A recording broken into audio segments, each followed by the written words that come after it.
Buenos días. Primero agradecer como siempre, a Luismi y a Juanma también por habernos traído aquí, haberlo organizado. Estas cosas cuestan cierto esfuerzo y hay que agradecer a los que se hacen. Cuando veíamos la evolución de los nuevos fármacos, no vienen dados, no es un maná que cae del cielo, es porque hay un montón de gente haciendo cosas como estas en el mundo en este momento, buscando nuevos fármacos, analizando la enfermedad.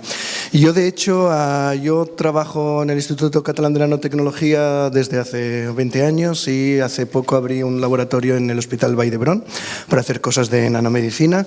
Una de las reglas cuando haces una nanomedicina es no hagas brain science, porque nadie sabe cómo funciona, nadie sabe cómo llegar, y es muy problema hasta que tienes una hija con síndrome de Dravet y dices, bueno, vamos a ver qué tenemos nosotros, qué podemos hacer con esto. Nanopartículas de óxido de cerio, no tenemos muchos resultados. Algo hacemos con Enachucarro y mencioné ayer que a lo mejor está funcionando bien, pero tenemos muy pocos datos. Aún puede ser ruido, errores, el modelo se cayó, no se cayó.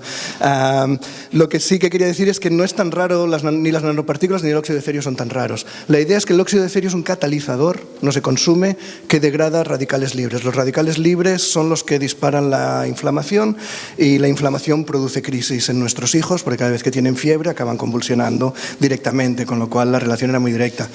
No debe ser la temperatura, porque eso es una cosa muy ridícula, deben ser el estrés oxidativo que altera el metabolismo del sodio. Son iones, son radicales libres y todo esto, con lo cual habría que pararlo. Ya has hablado varias veces esta mañana del círculo vicioso, la neuroinflamación provoca crisis, la crisis provoca inflamación y cada vez que das una vuelta vas haciendo daño al cerebro. De hecho, no es el canal de sodio el que produce todos los daños asociados con Dravet, es la consecuencia del tener el canal de sodio, el bajante de sodio no bien estructurado, que provoca los otros problemas, con lo cual no curarías, pero evitarías la degeneración neuronal. Si pudieses hacer tratamientos antioxidantes, lo bonito de esto es que al ser un catalizador no se consume, con lo cual one single shot, una sola dosis, permite hacer tratamientos que duran semanas y no meses. Con lo cual es difícil llegar al cerebro con nanopartículas, pero bueno, son 6 inyecciones al año, te evitan las crisis y la degeneración cognitiva y motriz quizás sería contemplable. Lo primero que pero no hemos hecho casi nada de esto, es una hipótesis y espero que esto es muy bonito porque el año que viene tendremos resultados y de aquí a unos años tendremos más resultados y de aquí a unos años tendremos una patente y aparecerá una spin-off de Achucarro a lo mejor y un camión con un confocal se irá de gira y de aquí 10 años estaremos tratando no solo el síndrome de Dravet con óxido de cerio. Muy rápidamente, además creo que me he puesto el reloj para acabar en 15 minutos porque vamos deprisa. Las nanopartículas lo que tienen que son pequeñas, todos los debéis saber más o menos, un globo rojo son 5.000 nanómetros, nanopartículas en teoría son por debajo de 100 nanómetros, son tamaños de proteínas. Las proteínas, las enzimas son catalizadores biológicos, nosotros hacemos catalizadores inorgánicos, tamaño más o menos, función parecida, mucho más robusto, mucho más ortobiológico. Pero de hecho estamos hechos de nanopartículas, el hueso tiene nanopartículas de hidroxiapatita de 4 nanómetros por 40 y es maravilloso. El color azul de los pájaros para encontrar novia es un cristal fotónico de periodicidad de 100 nanómetros, no es un colorante. Cada vez que comes con tu vajilla de plata una sopa, estás comiendo nanopartículas de plata porque son pequeñitas y se deshacen. Cada vez que enciendes una vela, estás respirando fulerenos, nanotubos de carbono, grafeno y cosas que se hacen de la combustión imperfecta del carbono. Y lo más bonito es que también haces millones y millones de nanodiamantes. No se ven, no los puedes coger, no sirven para nada, pero luego cada vez que quemas materia orgánica, cada vez que enciendes que quemas un tronco, generas millones y millones de nanoestructuras que tienen una vida corta y desaparecen. Pero bueno, ahí están. El pan también, la reducción cuando pones la harina mojada dentro de un horno, eso produce nanopartículas de carbono fotoluminiscentes de 1 o 2 nanómetros o así, y nos lo comemos, sí, quizá por comer quantum dots en el pan, por así estamos así, somos como somos, pero bueno, a priori no hay mucho problema y también el espacio está lleno de nanoestructuras de carbono, o sea, no es tan raro. Eso era por las nanopartículas en la ecuación y aquí podemos ver también el hombre de Ötzi, gracias al cambio climático se funden los hielos y encontramos cosas de la antigüedad y tenía nanopartículas de óxido de titanio en los alvéolos. El óxido de titanio es el Titan Lux, es con lo que se hace la pintura blanca, hacían nanopartículas, no lo sabían y la gente cuando pintaba las cavernas también se pintaba la piel. Lo de la piel es menos permanente, no ha quedado, pero se tatúa la humanidad desde hace mucho tiempo.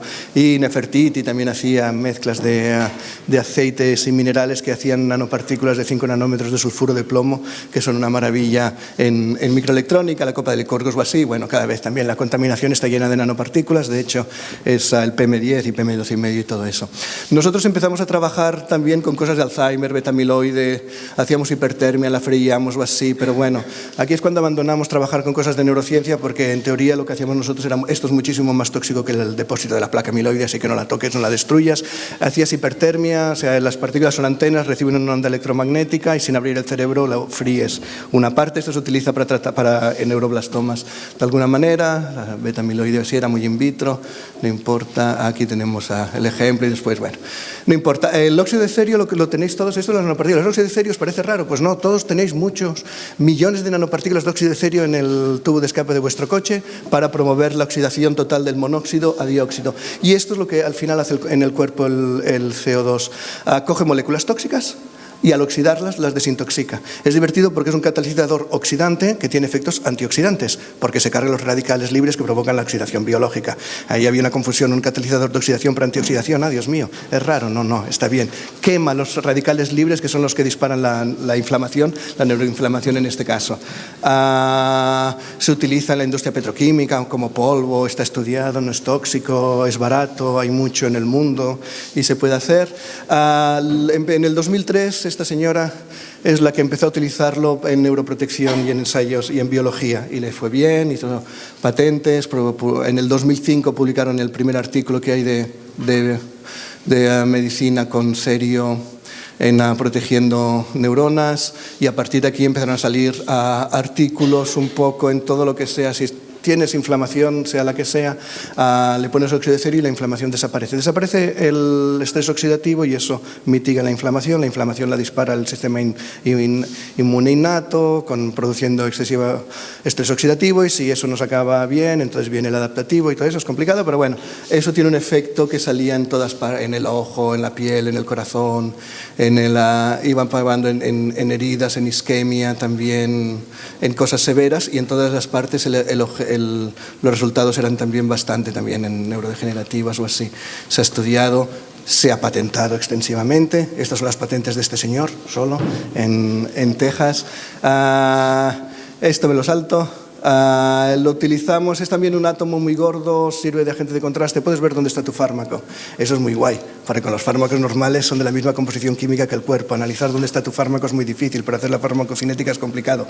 Cerio, no deberíais tener nada dentro de vuestro cuerpo. Cualquier cerio que encontremos somos nosotros que lo damos. Es un átomo muy pesado, absorbe mucho los rayos X y podemos hacer, estos son los huesos, y aquí hemos inyectado intratumoral el cerio y se ha quedado en el tumor. Si lo inyectas por la vena de la cola, se va al hígado, al bazo, y después poco a poco se va degradando. Es muy seguro, no interfiere con nada. Es un catalizador que, si hay un exceso de estrés oxidativo, lo baja hasta condiciones fisiológicas de salud. Es un tampón de redox, es un tampón de estrés oxidativo. No es un reductor que va bajando el estrés oxidativo, eso sería demasiado. Y tiene una serie de ventajas como con respecto a otras partículas de los materiales. Es biodegradable, se degrada lentamente en semanas, un mes, ha desaparecido. Si el tejido está muy inflamado, se degrada más lento. Es como inteligente, no te degrades, porque los catalizadores en teoría no intervienen en las reacciones y son para siempre, pero los catalizadores se degradan, lo sabe muy bien la gente de la industria petroquímica. Se acumulan en las zonas de inflamación. La permeabilidad de los tejidos inflamados es más grande, de manera que se pueden acumular partículas en ellos, y no es difícil la biodistribución de las partículas. Por eso, cuando tienes dolor de cabeza, una meningitis, si te dan cortisona para parar el dolor o la inflamación, entonces no llega el antibiótico. Con lo cual, con la meningitis has de sufrir el dolor del dolor de cabeza si estás tomando antibióticos, si es bacteriana.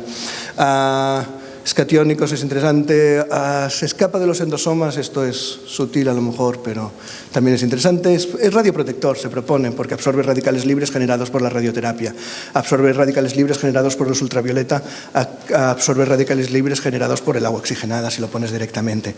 En todos los casos tienes que el efecto de tener una bioquímica más oxidativa que está relacionada con la enfermedad te los baja, y entonces te vuelve y no solo eso habíamos estudiado que baja y el secretoma, lo que secretan las células tratadas con cerio, o sea, las células de la vena porta del hígado inflamadas,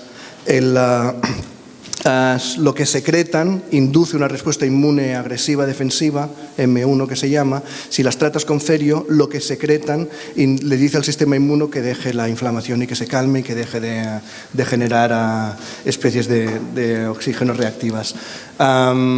Sirve de contraste de rayos X, lo veis aquí. Además, los rayos X a los niños hay un momento que no le puedes dar más irradiación porque les provocas tumores. Con esto podrías aumentar la dosis de rayos X que les das y a priori las partículas son bastante seguras y acaban saliendo del cuerpo. La subsíntesis es verde y barata. Esto es bueno para nosotros que las producimos, para los demás no tanto. Temperatura ambiente, no produce residuos químicos tóxicos, se puede escalar fácilmente porque es suficientemente lenta para que no haya gradientes de masa, suficientemente a temperatura ambiente para que no haya gradientes de temperatura. Entonces es muy práctico, afordable y casi siempre funciona, es muy buen catalizador. Agregado, contaminado, siempre funciona y eso es un problema para el progreso, porque entonces trabajamos con muestras de muy baja calidad.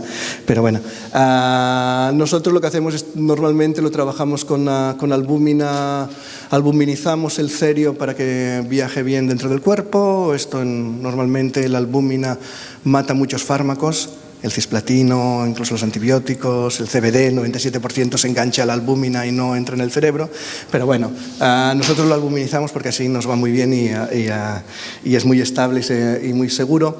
Aquí es un trabajo que han hecho también, por ejemplo, de biodistribución. Lo interesante aquí, que está un poco oscuro, pero bueno, 1% del inyectado en la vena llega al cerebro, de óxido de cerio. Yo no entiendo cómo llega, pero bueno, y es poco, un 1%, pero bueno, si no es tóxico, pues pones 100 veces más y ya tienes el 100% de la dosis inicial que querías poner. Si de hecho, si del CBD el 97% muere en sangre y no llega a destino, pues estamos en unas tasas de eficacia, de distribución similar, que habría que probar. Son partículas muy pequeñas, 3 nanómetros, en cuanto la enganchas a la albúmina, es tamaño de albúmina. La albúmina a veces entra en cerebro, supongo, porque es alimento, aparte de muchas otras cosas. Al menos tienen el 1% y tienen una permanencia durante un tiempo. El hígado y el bazo son los que más captan cerio, un poco el riñón que se va yendo y después en el cerebro tienes estas dosis bajas, pero evidentemente cuando se publica un artículo así los resultados biológicos son espectaculares. A veces no deberían ser tan espectaculares, pero bueno, nosotros lo que hemos trabajado es con el hígado, porque las partículas albuminizadas espontáneamente se acumulan en hígado. Eso es común, las hacemos así, aquí se ven a alta resolución. Estos son los átomos de cerio, los átomos de oxígeno no se ven, son muy pequeñitos, pero los de cerio dan más contraste. Y bueno, si cortamos el hígado de las ratas y le provocamos esteatosis, fibrosis o cirrosis, lo que vemos es que en estos casos aumenta el estrés oxidativo. Aumenta los radicales libres, aumenta el estrés oxidativo y todas las señales proinflamatorias. Si le damos esto provoca la enfermedad, y si le damos el óxido de cerio baja la inflamación, baja el óxido de estrés, baja la tensión portal y todo esto. De manera que parece que revierte todos los efectos producidos por un sistema inmune descontrolado. Esto era gracioso también, quería ir rápido. Este señor que está así es la metabolización de las nanopartículas. Este es el resultado de un señor que se ha tomado toda la vida nanopartículas de plata para matar bacterias. En Estados Unidos y en México es bastante común. No sé por qué quería matar bacterias, porque sin E. coli no podría sobrevivir. No sé lo que debe tener en el intestino este señor de estar tomando antibiótico toda la vida.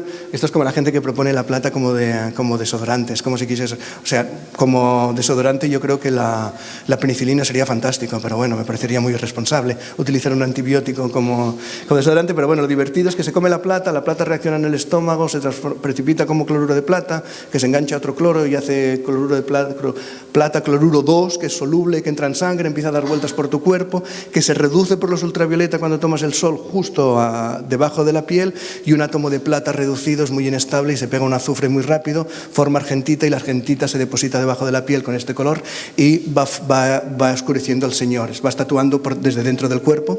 Lo curioso es que esto se llama argiria, esta condición médica, y no es tóxica. O sea, el señor murió hace un tiempo, pero bueno, mientras tanto sonreía, y esto es el control. Esta es la esposa que no ha tomado kilos de nanopartículas de plata durante su vida, y este es el otro. Y apreté el botón que no era.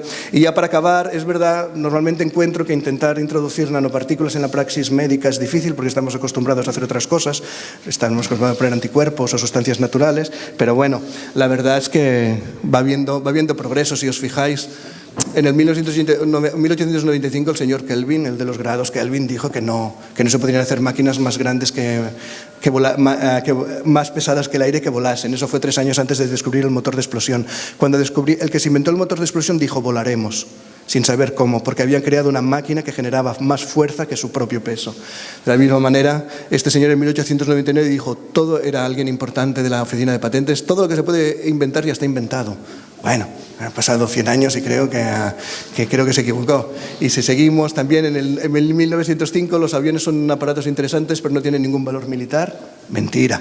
Este también era alguien interesante, un mariscal. El señor Thomas Watson, fundador de IBM. En el mundo no hay mercado para más de 5 ordenadores. Se equivocó el señor Thomas Watson.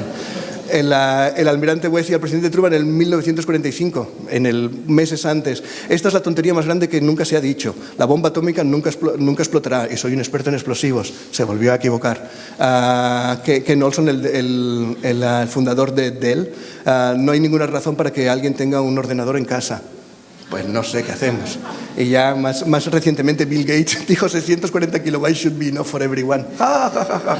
Pero bueno. Y con esto acabo, y gracias por vuestra atención. Y dicho esto, algún día a lo mejor pondremos nanopartículas en el cerebro, visto esto, y ya está. Si queréis,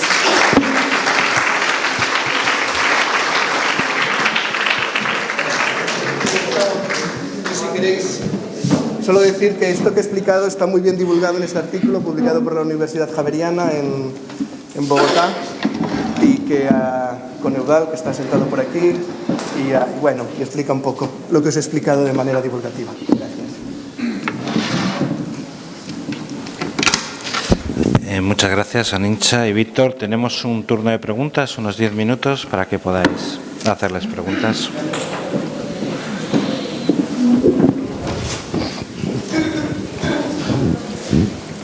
Gracias. Víctor, una pregunta. Dijiste que la pura temperatura sería ridícula.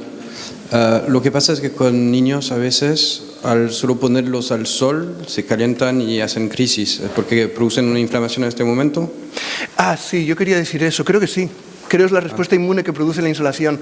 Cuando hablabas del patrón de comportamiento que dispara las crisis que hemos de estudiar, yo creo que ¿está David por aquí? ¿Quién me explicaba que cuando salía a jugar a tenis por la tarde, después tenía crisis, y era porque el frío, el deporte, provoca una ligera inflamación? O sea, no sé si todos esos patrones de comportamiento extraños, eso de ponerlos al sol, eso de sobrecalentarlos, si de hecho induce una respuesta inmune, porque hay un desajuste, y es esa respuesta inmune la que induce la crisis.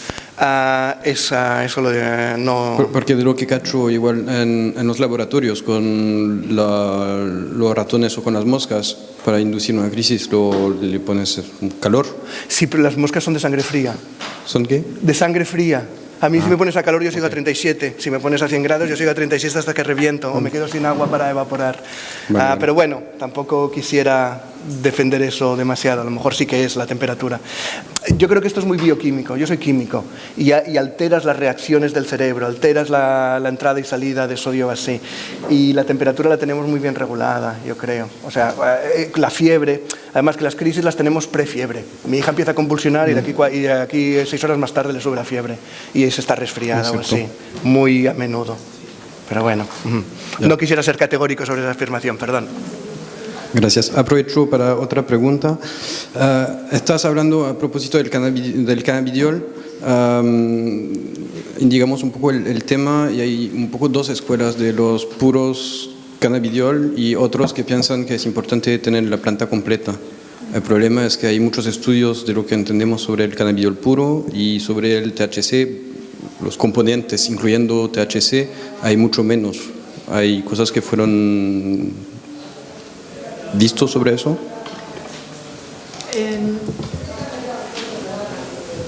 Aquí, no es sí.